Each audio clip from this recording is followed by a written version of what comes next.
Hello and welcome to Through the Bible with Les Feldick. An Oklahoma rancher and farmer, Les Feldick has been teaching homestyle Bible classes for 20 years in Iowa, Oklahoma, and Texas. Les Feldick's unique style of Bible teaching has made the books of the Bible come to life. When Les is teaching, it's so interesting that people say time just seems to fly by. And now, here is Les Feldick. Okay, good to see everybody back with us, and we trust you've enjoyed your coffee. And now we'll go right back into 1 Corinthians chapter 3, and we dealt quite at length in verse 10, so we'll go to verse 11 next. And again, for those of you in our television audience, we just like to let people know this is an informal Bible study. We don't wear any denominational labels, and all we try to do is help folk to see what the book says. I told a gentleman on the phone again this morning, listen, someday when you stand before the Lord's throne, whichever one it is, He's not going to ask you, were you obedient to your church or your denomination? Have you been obedient to the Word? And that's what's going to count for eternity, and that, of course, is all I keep hammering home at people. What does the book say? I don't tell you what my denomination teaches. I don't tell you what someone else says. We're just going to try to discern what the Word says. Now, I don't claim to have all the answers. I don't claim to have any special revelations. But I think what I can agree to is that I teach much the same as most of our good fundamental men. The only difference is I make it in language that common people can understand. You know, I've done this with Iris. I've read some of these guys a paragraph while she's fixing breakfast, and I said, do you understand what he said, honey? And she says, no. I said, I didn't think so. I said, all he said and all I have to do is just put it in my terminology and it's understandable. And so this is all we try to do. We're not coming up with something way out in left field or far different from the mainstream, but we do want to make it understandable so that anybody can sit down for an evening and study their Bible, and it is the most enjoyable thing that you can do. Again, the other evening, I was just going to review a few things, and the first thing I knew, I was just chasing references, and 3 hours just go by like that. And if I could just get more people to realize that this is what is really interesting. It's got anything else in this world beat hollow. Okay, also have to remind you that all the past programs are available on videotape, and the little books are on the screen. And we're getting a lot of orders for these little books for birthdays and Christmas gifts and what have you, and that thrills us to no end. We don't make a dime on them, we lose a little. They cost us $5.34, and by the time we put postage on them, $6 does not cover it. But we're not in it to make anything, we just want the Word to get out. Okay, 1 Corinthians, enough for that. 1 Corinthians chapter 3, and now coming in at verse 11, where Paul writes, for other foundation can no man lay than that is laid, and that is Jesus Christ. Now you see, we've got a lot of cults and religions who have come on the scene, even in the last several hundred years, who claim to have further revelation. They claim that their prophet came later than Jesus, and consequently he has revelations that Jesus didn't have, and so forth. But listen, that's not what this verse says. This verse says that when Paul laid the foundation for the church, which was the finished work of the cross, that's it. No one can add to it. You know, I've told my class, and I think I've even told the television on it, if you're reading a book, and I don't care how good it is, and all of a sudden that author comes along and says, well, now I've had a special revelation, the like of which no one else has ever had. Hey, you just close that book and you pitch it in the nearest fireplace or wastebasket, because that's the only place it belongs. And here it is. This is complete. Everything we need to know is between these two covers. Now, this isn't all we'd like to know. There are a lot of things that I still ask about, you ask about. God hasn't seen fit to reveal it. But everything we need to know is in this book. And so that's been laid. The foundation is laid. I think I've also referred to it previously, a couple years ago. One of our major news magazines, and I can't put the name on it because I don't remember which one it was, but many of you will remember the article. It was a cover story of all the great men down through history who made an impact on civilization. And they had the Apostle Paul as one of them.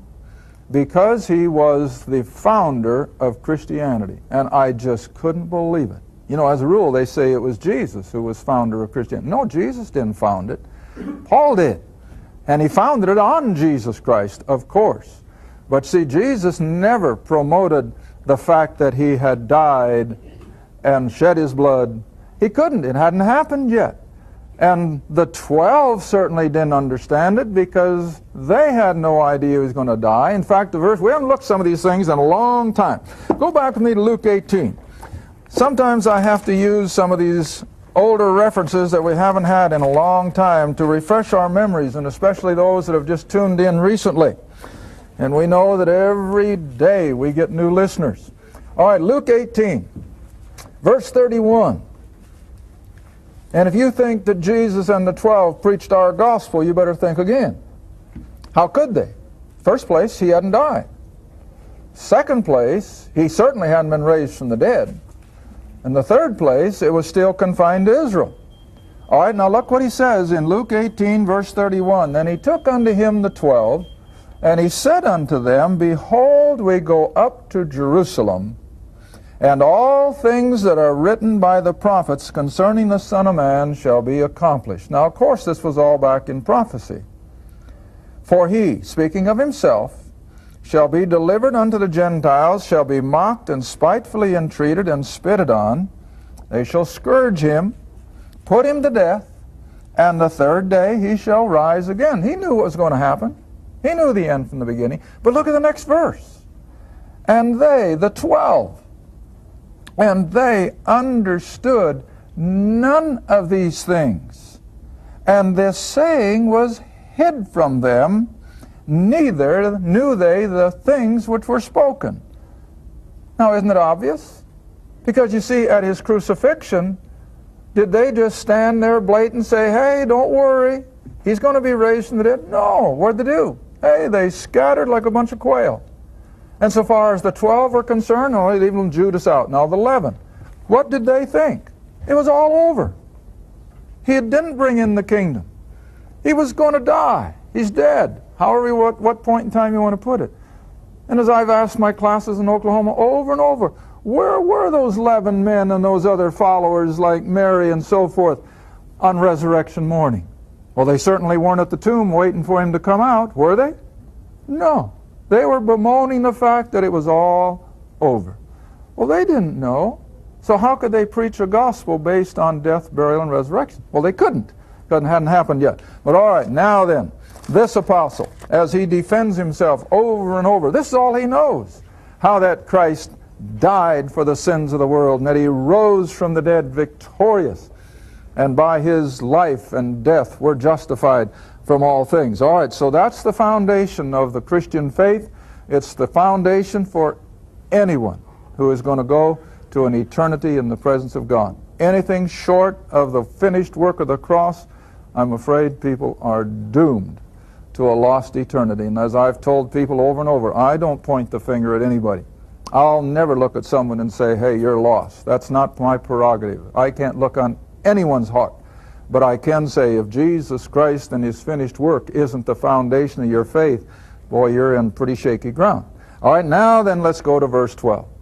Paul has involved us in a building process. He's the master builder. He started the foundation. Now, general run-of-the-mill believers are going to be building on that foundation for the next, well, almost now 2,000 years. Not quite. From AD 29 or 30 up until the present isn't quite a full 2,000 years, but we're getting close.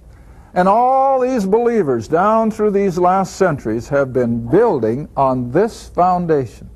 We are building on this foundation.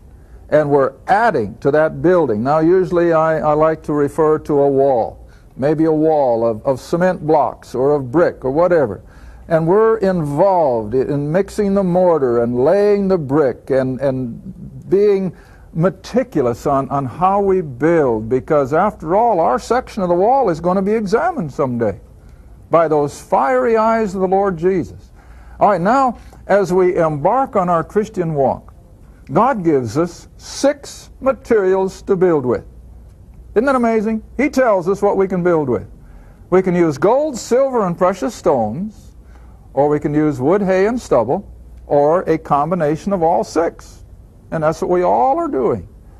Now, well, the first thing I always have to remind folks, do you find gold laying just right outside the front door? Do you find silver just outside your door? Do you find precious stones just by walking down the street? No, you've got to go up into the rough country usually to find those kind of precious items. And it takes hard work. Iris and I ran into an old gold miner when we were out in the Rocky Mountains one time, and boy, we got a lesson on gold mining. And he was an old prospector living there all by himself, and we just had a good time. But you know what I found out? He worked hard for every ounce of gold that he was able to dig out. All right, now it's the same way with the silver and the precious stones. They don't come easy. But now you see wood, hay, and stubble, hey, that's everywhere. And you see, this is what most Christians are building with, because they're too lazy to get up and go out and work for those hard-to-get materials. All right, now let's look at it. If you build upon this foundation, remember, Christ has to be the foundation. We have to have faith in His finished work before we're even given the opportunity to add to His building. And now He has given us then gold, silver, precious stones, wood, hay, and stubble. Now verse 13. Every man's work shall be made manifest. Not the person who is working for his salvation, but the one who has salvation and is now working for reward. Now this is a graphic difference from what most of Christendom teaches. Most of Christendom has the idea that you work to attain salvation somehow or other. But listen, you work absolutely not at all for salvation. It's all of grace by faith plus nothing. But once we've entered in to that glorious salvation experience, then God expects us to work for reward. And what's the purpose of working? Well, of course, to enhance His work, to enhance the kingdom, as we so often say, and to bring honor and glory to His name. He's still the sovereign God, and we are still nothing but His little worker bees. You know, I used that analogy in our last taping. All right. We are to work for reward. Now I'd like to have you turn, if you will, with me to 1 Corinthians, same little book we're in, but chapter 9. 1 Corinthians chapter 9. Verse 24. 1 Corinthians chapter 9, verse 24. And of course, Paul, a lot of times in his writings, likes to make analogies with common ordinary things that everybody understood. Sometimes he makes an analogy of a Roman soldier in Ephesians 6, for example. Other times he can make an analogy to a farmer or a businessman. But here he's going to use the analogy of the Olympics. He's going to talk about people who are running in a race. All right, verse 24, 1 Corinthians 9. Know ye not that they who run in a race run all, or all run, but one receiveth the prize. Well, who? The winner. See, that stands to reason. So one receives the prize. Now Paul says that as believers working in this building process, now bring it into the analogy of a foot race, run that you may obtain. Not salvation, remember, you've already attained that by your faith. But now, as a believer, we are to run to win the race. Who would ever enter a race with the idea, well, I don't even want to win? Of course not. The mentality has to be, I want to win. See? Now verse 25. Everyone that striveth for the mastery. What does that mean? To be first. See? To be the winner. Everyone that striveth for the mastery is temperate in all things. Now what does it mean to be temperate? Hey, you maintain a balance. You don't go clear off to the right. You don't go clear off to the left. You maintain a middle balance. Now I've used that example in my classes over and over. It works in disciplining your kids. You cannot over-discipline, or you're going to have a bunch of rebels. You cannot under-discipline, or you're also going to have a bunch of rebels. But you have to maintain that middle-of-the-road, temperate idea of discipline. It's the same way in business. You show me a man who is covered up with inventory, he doesn't even know where things are, and I'll show you a man who won't be in business very long. But on the other hand, you show me a man in business and his shelves are bare, and you go in and want to buy something, and he says, no, I haven't got it, but I'll order it for you. He's not going to be in business very long, is he? So you have to maintain that temperate balance. Now, it's the same way in running the Christian life. You don't go clear off on the deep end to the right. You don't go clear off to the left, but you maintain that balance, that being temperate in all things. All right, and so with preparing for the foot race. They didn't all of a sudden become gluttons in order to build up their energy level. They didn't all of a sudden spend all their time sleeping so that their body could rest. But on the other hand, it wouldn't do any good to starve themselves or to work themselves to death because they wouldn't have energy to run. So what did it maintain? A balance. And so it's the same way in our Christian experience. We have to maintain a balance in everything we do. All right, now then he says, these runners in the foot race, they do it to obtain a corruptible crown. You know what that meant? Back in Paul's days, they didn't give them a gold medal or a silver medal. They gave them a wreath, just made of plant leaves. That's all. Well, by the time they went home from the games, maybe in Greece, by the time they got back to Babylon or from wherever they might have come, what had happened to it? Hey, it had all withered. All it was good for was put between the pages of a book. See, it was corruptible. It died. But oh, we don't work for something like that, see? We are working or running to obtain an incorruptible. Oh, what a difference. What a difference. You know, I was thinking on the way up, and Iris will always agree, you know, I don't hardly say a word that whole 90 miles. But I was thinking, if only the human race could get a glimpse of the eternity that is waiting for us who believe, we would just say, what is 70 years?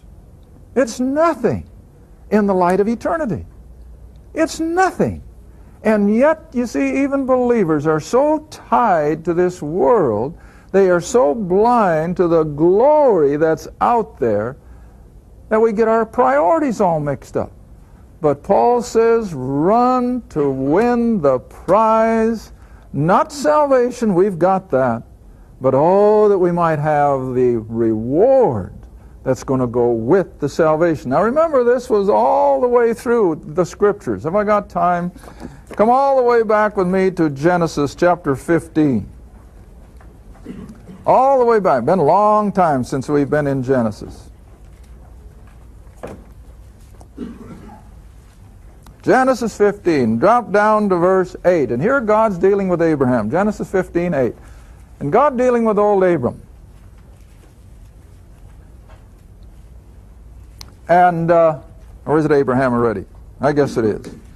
But anyway, he's already a believer. He was a believer when he left Ur of the Chaldees, years and years previous to this. But now God's promising him a territory of land. All right, now look at it. Verse 8. Well, read verse 7. And he said unto him, I am the Lord that brought thee out of the Ur of the Chaldees. In other words, I am the one who saved you. I'm the one who declared you a righteous man. And I'm going to give you this land to inherit it. Now look at Abraham's response. How shall I know that I shall inherit it? Well, because God promised that he was going to be rewarded with the deed to this land of what now we call Palestine. Now, I had another one that came through my mind just a moment ago. Oh, I bet I forgot it. But whatever. This whole concept of working for reward has been on the minds of believers from day one. That they're not just looking at salvation per se, but it's this idea that we're going to receive reward. Well, of course, I wasn't going to use this one, but you remember the people who had the talents? Remember the guy that had 10? And he went out and he made how many more? 10 more. And the one with 5 went out and made 5 more. But anyway, the lesson was, what did the Lord say? The one who hustled and went out and made 10 more, he's going to rule over 10 cities in the kingdom. In other words, he's going to get reward in eternity. And it's the same thing for us. And I'm sure that that's what it's all going to boil down to, that our rewards are going to be levels of responsibility as we rule and reign with Christ. The person who's going to have nothing in the wall but wood, hay, and stubble, he's going to be there. We're going to see that in a minute. But he's not going to enjoy the benefits of reward. He's missed that, although he's going to be saved. All right, now let's see. Where was it? 1 Corinthians chapter 3. Now I want you to go to 2 Corinthians, if you will, chapter 5. 2 Corinthians chapter 5. Where will this whole idea of rewards come to the fore? Well, you see, immediately after the rapture and we're brought up into glory with the Lord Jesus and the tribulation is going to unfold down here below, we've got a great event in heaven going to take place. And here it is now. Come down to 2 Corinthians chapter 5 and, let's see, verse 8. I think it's a good place to start. 2 Corinthians chapter 5, verse 8. We are confident, I say, and willing rather to be absent from the body and to be present with the Lord. In other words, Paul says, I'd rather be able to move on. Wherefore we labor. See, there it is again. In this building process, he says, we labor, that whether present or absent, we may be accepted of him, not for salvation, but for reward. Now here comes verse 10. For we must all. Now remember, he's only talking to believers. This is not for the unsaved person at all. This is for the true believer. We must all appear before the judgment seat of Christ, that everyone may receive the things done in his body according to that he hath done, whether it be good or bad. Now that's not salvation being put in the balances, but what? Reward. Reward. Now, the word judgment seat scares people, and I think it's an unfortunate translation. The correct term out of the Greek was the bema seat. And those of you who have been especially to the ruins of Corinth, that's one of the things the guide likes to show you, remember? They'll show you the bema seat. Well, all it is a raised podium, and it was the seat of the judges, where they would come to these various conclusions. Now, in the Olympic Games, the bema seat was set at the finish line. Here's the finish line, and the runners are coming by. Well, the judge of the bema seat would sit up here to determine who was first, who was second, who was third. See that? There is nothing in the bema seat judgment that involves our eternal destiny. That's settled. But the bema seat is going to determine how much reward. Now don't lose that. That as a believer, yes, our salvation was settled the moment we believed. That's settled. That's done. But we're not to just sit down in an easy chair and let life go by. We're to get busy. We're to work. For number one, to bring glory to our God's name, but also for our own personal benefit of reward. Now, I've taught this way, way back, and I've always used the analogy, if I had the opportunity to be a Dallas Cowboy quarterback or sit clear up in the euchre seats, I'd rather be the quarterback. Even if it would get your head knocked off once in a while, that'd be fun. But to sit way up there in the stands, comparatively, hey, no contest. Oh, I know it's going to be the same way when the Lord brings us into his kingdom experience. We're either going to be sitting on the sidelines, we're there, and remember, there's no sin, so there'll be no envy or jealousy or anything like that. But won't it be a lot more exciting to be involved in all the activity? Well, of course it will be. And so this is the whole idea of rewards. Never confuse it with salvation. You don't work 1 ounce for salvation. That's a gift of God, Paul says. But rewards, yes, we work for them. All right, now let's come back to 1 Corinthians chapter 3, and let's move on. Here he explains it graphically. How these 6 materials are going to be sifted out in our section of the wall. Now I'm coming back to that just to show that we're building. We're building our section of the wall. And so every man's work, verse 13, every man's work, as a believer now, every man's work shall be made manifest. And I've defined that over and over as put in the spotlight. Just like putting a slide in your microscope. You don't see a thing until you turn on that bright light underneath it. And then all of a sudden, all those little living creatures are manifested. Why? Because they're put in the spotlight. All right, now the same way here. We're going to put at that judgment seat of Christ, we're going to be put into the spotlight for our moment of time, personally, in front of the Lord Jesus. Yes, we are. We're going to, every one of us, appear before Him personally. Now you say, how can He do all that in 7 years? Well, now remember, when we step out of time, we step into eternity, and eternity, there's no 60-second clock. That's the difference. Unreal? Yeah, I know it is. But there is no 5 minutes back or 5 minutes forward in eternity. It's all now. But whatever, we're going to come before the Lord Jesus personally, and He's going to examine our work with His fiery eyes. All right, read on. It shall be revealed or tested by fire, and the fire shall try or test every man's work of what sort it is. Well, now, what's the fire? Well, it's those fiery eyes of the Lord Jesus as we have them described back in Revelation. And He has eyes as of fire. Now, it doesn't mean that they're actually flames flying out, but they are so penetrating. Have you ever looked at someone that just seems like they can look right through you? Sure you have. All right, that's nothing compared to those eyes of the Lord Jesus when He looks at our life and He looks at our reward status, and the wood, hay, and stubble is going to go up in a puff of smoke. Nothing left, but only the wood, only the gold, silver, and precious stone. All right, now I've got to quickly, in 30 seconds, hit the next verse. I don't leave you hanging on a thread. So any man's work which abides that he has built thereupon, he shall receive a reward. Now let's come to verse 15 quickly. The man's work that is burned shall suffer loss, but he himself shall be saved. See that? He shall be saved, but he'll suffer loss of reward.